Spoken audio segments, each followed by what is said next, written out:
Dans cette vidéo, je vais te donner ma méthode pour obtenir rapidement plus de 1000 abonnés. Et c'est d'ailleurs ce que j'ai fait. On va se connecter à cette chaîne que j'ai créée il y a tout juste 2 semaines et elle a aujourd'hui plus de 1000 abonnés. 1000 abonnés, qu'est-ce que ça signifie? Eh bien, cela signifie que tu auras accès à la monétisation. Tu vas pouvoir commencer à générer tes premiers revenus. Tu voudras donc 1000 abonnés, mais aussi 4000 heures de visionnage. Mais souvent, ça va de pair. Aujourd'hui, donc, concernant les 1000 abonnés, c'est ça, c'est ce que tu veux savoir. On se connecte à la chaîne que j'ai lancée il y a maintenant 15 jours. Je vais te montrer les petites statistiques juste ici. Bien évidemment, on va même recharger la page. J'aime bien toujours prouver un petit peu ce que je dis. Méfie-toi, il y a énormément de gens qui racontent un petit peu n'importe quoi. Donc, maintenant que j'ai rechargé la page, tu peux voir en effet l'activité de la chaîne. Donc, on voit déjà qu'elle a généré 209 000 vues. Et c'est ce que je te disais tout à l'heure. Au niveau du watch time, je suis à 11 000 heures de watch time. Donc, j'ai beaucoup plus que les 4000 heures nécessaires. Au niveau des abonnés, ça y est, on a passé le seuil des 1000. En effet, on est à 1100 et même un petit peu plus. Si on met la souris ici, on voit que la chaîne continue de faire des vues, mais surtout de faire également des abonnés.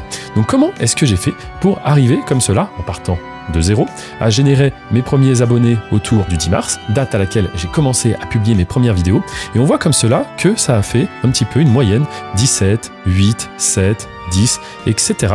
jusqu'à avoir une première montée. Là, on voit que l'algorithme a déjà testé un petit peu mon contenu, ça correspond, et donc YouTube met tout simplement plus en avant mes vidéos. Et là, à la fin, ça fera même une journée à presque 300 abonnés. Comment est-ce que cela est possible? D'où vient le trafic? Comment YouTube fait pour me mettre en avant? Eh bien, je vais répondre à toutes ces questions. Premièrement, ce qu'il faut comprendre, c'est que tu as principalement 3 sources de trafic lorsque tu débutes. Tu vas mettre ta vidéo public, ça va prendre peut-être quelques jours, parfois même un peu plus, tout dépend de la thématique, c'est un peu ça une niche, la niche que tu vas choisir. Je te prends un exemple, si tu parles d'actualité, de choses qui sont très marquées de manière temporelle, tu seras mis en avant. Par contre, si ta vidéo traite d'un sujet qui est beaucoup plus intemporel, alors là, ça pourra mettre un petit peu plus de temps à être mis en avant. Mais c'est pas un souci non plus, parce que ta vidéo va continuer à faire des vues sur le long terme.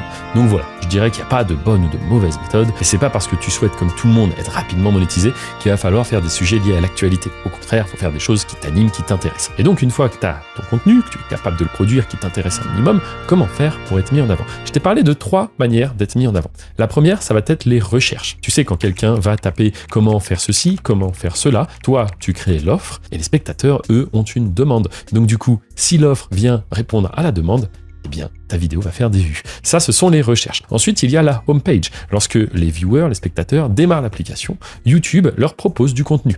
Eh bien, ce contenu, s'ils sont susceptibles d'être intéressés, peut-être que YouTube va leur proposer. Ça, c'est la deuxième. Et la troisième méthode de faire des vues, ce sont les recommandations. Tu sais, lorsque tu as visionné une vidéo YouTube, eh bien, YouTube, sur le côté, t'en recommande qui sont parfois en rapport et parfois pas du tout. Donc, ça permet à des petits créateurs aussi d'être découverts. Maintenant que je t'ai dit ça, tu vas dire, oui, mais comment faire pour être soit dans les recherches, soit sur la homepage, ou soit dans ces fameuses recommandations? Eh bien, tout ça, c'est le travail du référencement. Ça, je t'en parle pareil un petit peu plus à la fin. Mais juste avant, je dois te dire une chose. Si tu choisis de créer ta chaîne sur une thématique bien précise, tu ne dois pas te disperser. Imaginons que tu fasses une chaîne, par exemple, autour du jeu vidéo. Eh bien, si demain, il y a une super voiture qui sort, je sais pas, la nouvelle Lamborghini ou quoi que ce soit, ne fais pas une vidéo dessus. Ça va te faire une communauté inactive, des abonnés qui ne regardent pas ton contenu. Et ça, ce sont des très mauvais signaux pour YouTube. Surtout lorsque tu débutes, tu as besoin d'une communauté fidèle. Si tu as très peu d'abonnés et que la moitié ne sont pas sérieux, ne sont pas actifs plutôt, on va dire, bah, c'est très très mauvais pour YouTube. En fait, YouTube va conclure que ton contenu n'est pas pertinent. YouTube va pas se dire « Ah, mais ils sont abonnés pour la belle voiture. Ah, mais du coup, il fait du gaming. » Non, pas du tout. YouTube va se dire « Ok, il sort une nouvelle vidéo. Les abonnés ne cliquent pas. Donc, le contenu n'est pas pertinent. » Donc, très important de ne te disperse pas trop. Et ensuite, comment est-ce que ça va fonctionner? Comment l'effet boule de neige va se mettre en place? Eh bien, pour obtenir tes premières vues, il va y avoir 2 paramètres vraiment essentiels. Le taux de clic sur tes miniatures. C'est-à-dire que ta miniature, on la montre à 100 personnes. Combien de personnes cliquent sur cette miniature? Et c'est exprimé en pourcentage. Donc, une fois de plus, ça dépend de la thématique dans laquelle tu es. Il y a des thématiques où avoir du 3%, c'est très bien. Et d'autres thématiques où avoir du 10%, c'est très bien. Donc ça, tu n'as pas les chiffres parce que pour le connaître, il faut avoir des chaînes dans ces thématiques. Le but, c'est d'essayer de faire une belle miniature. Regarde un petit peu ce qu'ont fait tes concurrents. S'ils ont réussi à faire des vues, à ce moment-là, il faut faire un petit peu la même chose. Bien sûr, je ne parle pas de copier-coller, mais tu peux t'inspirer de ce qui fonctionne et essayer de faire mieux. Cherche quand même toujours à ajouter un petit peu de valeur. Ça te permettra peut-être même de passer devant certaines chaînes qui sont là depuis très longtemps. Ça, c'est le taux de clic.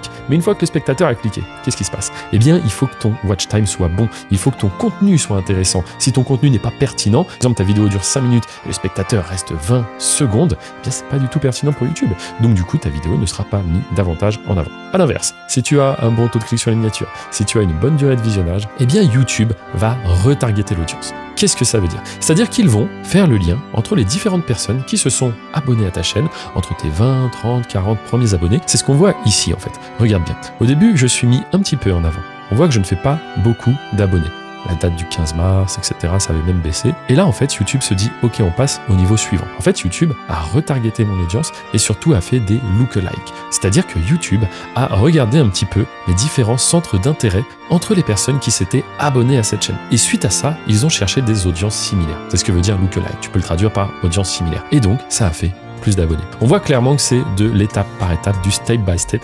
Et une fois que c'est lancé, on ne sait pas jusqu'où ça ira, mais ça peut monter très haut et très vite. YouTube est juste hyper puissant. N'oublie pas que c'est le deuxième site le plus visité. Après Google, l'audience est juste dingue. Il suffit de réussir à percer le marché et se faire une place. Et puisque tu es resté jusqu'à ce moment de la vidéo, laisse-moi te faire un petit cadeau. Tu vas trouver dans la description ou ailleurs sur cette vidéo un petit guide gratuit dans lequel je t'explique et te partage mes différentes méthodes et techniques pour réussir à dégager tes premiers revenus sur YouTube. Je te le rappelle, ça fait plus de 10 ans que je travaille sur la plateforme. Des situations un petit peu compliquées, j'en ai vu beaucoup. Dis-toi que YouTube n'est pas si simple qu'il y paraît. Et c'est pour cela que beaucoup de personnes n'y arrivent pas. Bref, je ne fais pas plus long. Tu peux aussi t'abonner, mettre un pouce bleu pour me remercier et regarder d'autres vidéos sur cette chaîne. Tu verras que j'ai énormément de valeur à t'apporter. À très bientôt.